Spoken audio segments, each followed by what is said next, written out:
I know a place, it's north and it's west, and it's also here inside me in the left side of my chest. It's where the pine trees whistle and the north wind keeps a beat, where an angel came and told me I could keep my wandering feet, where the wind blows and the waves roll over the fields like a restless ocean, where my heart goes when I don't even know.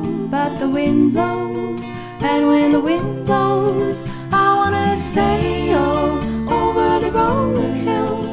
I wanna float on a million fingertips of gold. I wanna take you where the sunlight spills over a golden sea. Oh, come along with me, and we'll sail.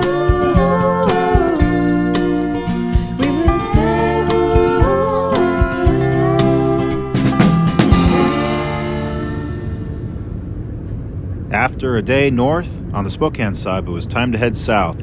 The next location I wanted to check off my list was JOSO Bridge. The amazing geological variety of the Northwest is just stunning. I'd never been to this area before, but instantly the wide open views captivated me. I had been following the progress of a train that was heading north on the Air sub, and I thought I might catch it here at Hooper. But as it turns out, I was just too late. Nevertheless, the scene here with the railroad crossing the Palouse River, I thought was a scene worth sharing.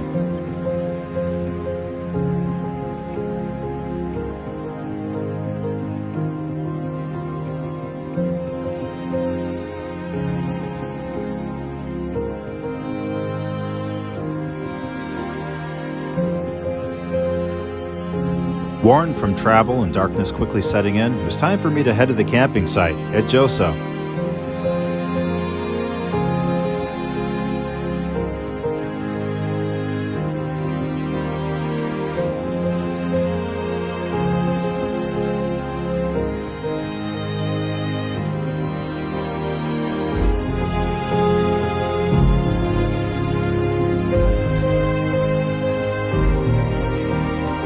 It seemed the darker the sky got, the better the pictures got, with the moonlight shining brightly on the bridge.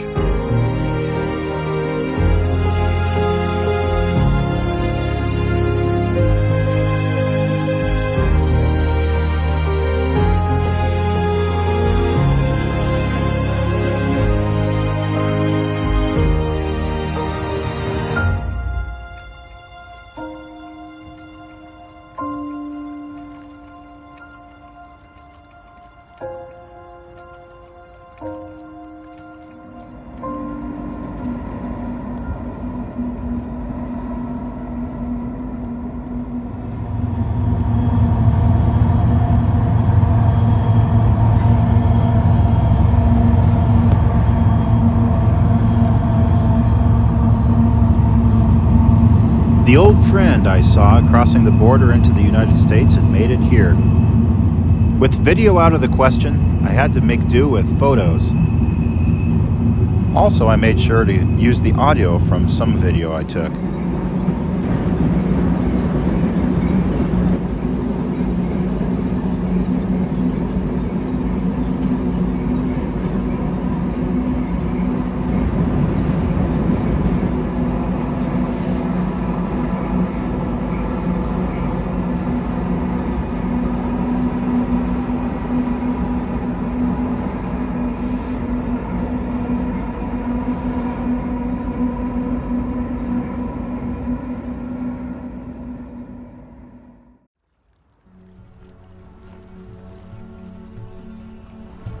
Come morning, and with no trains on the subdivision headed this direction, it was time for me to start heading home. Just before leaving the area, we cross over the Riparia industrial lead. This is a 10-mile connection from the Union Pacific Air Sub to the Great Northwestern Railroad at Riparia. Of course, this is the interchange with the once famed Camas Prairie Railroad.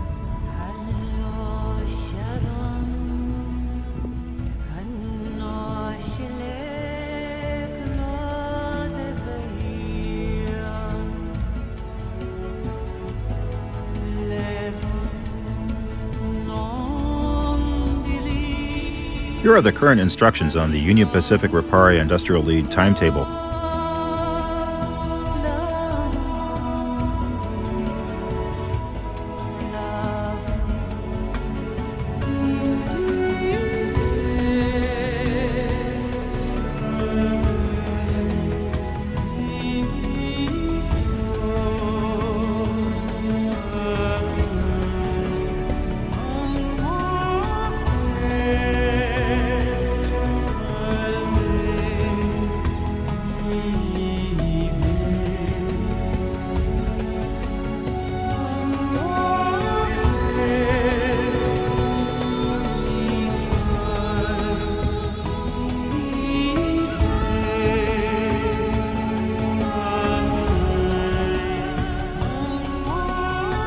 Railroads once crisscrossed this entire region, and every swale and valley. It's easy to understand why the Palouse and the Granger region of eastern Washington hold such a special place in people's hearts.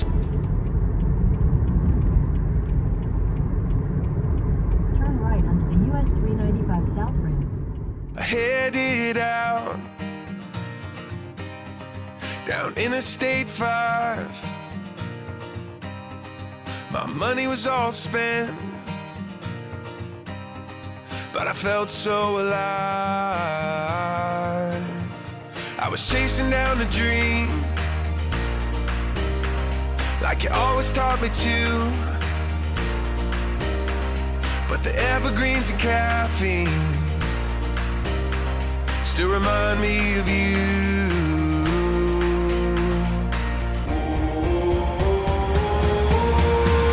I'm coming home to the place that I remember, back to the land of my first love. Would you spread wide your arms for this wayward son? I left my heart in Oregon. Whoa,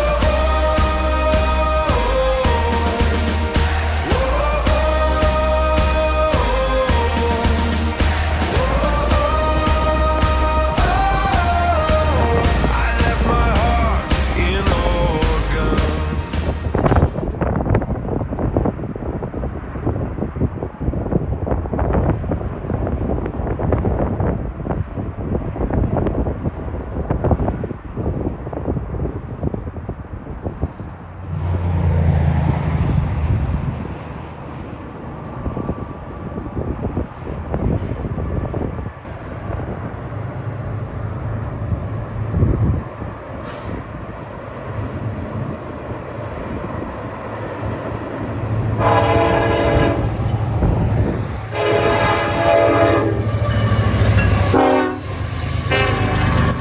This Sunday morning in the Gorge, as I soon found out, it was all about the unit trains of covered hoppers.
After jumping in my car and starting to head west again, to my disbelief, a train popped out of the tunnel on the Oregon Trunk just above me.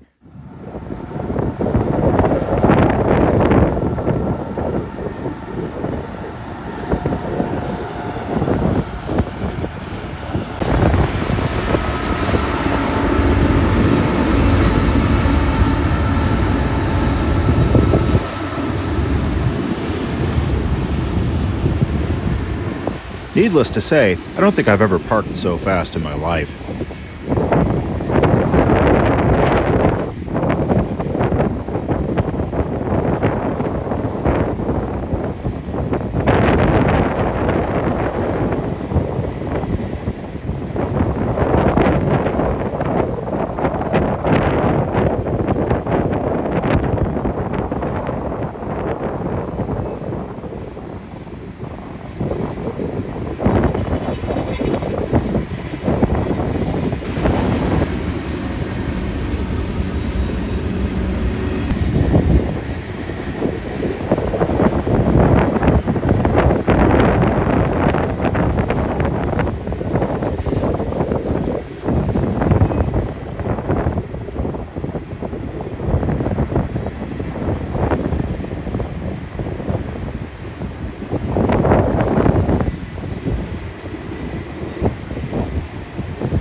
Considering I recently went to the Oregon Trunk for nearly a full day and found nothing, it kind of made me laugh that this fell into my lap.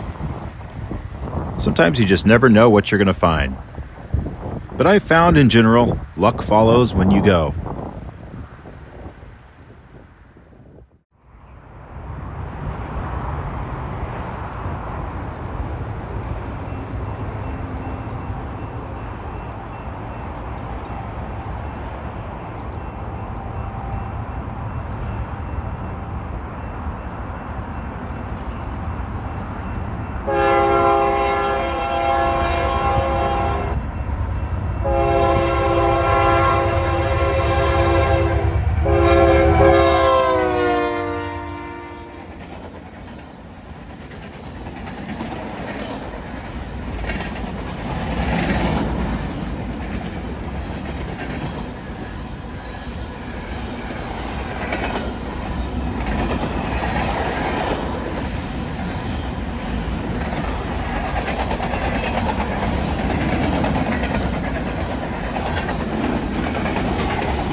Turns out even BNSF had the same idea. The final train of the trip, a BNSF westbound grain. This train is at Cook, Washington, on the Fallbridge sub of the old SP&S.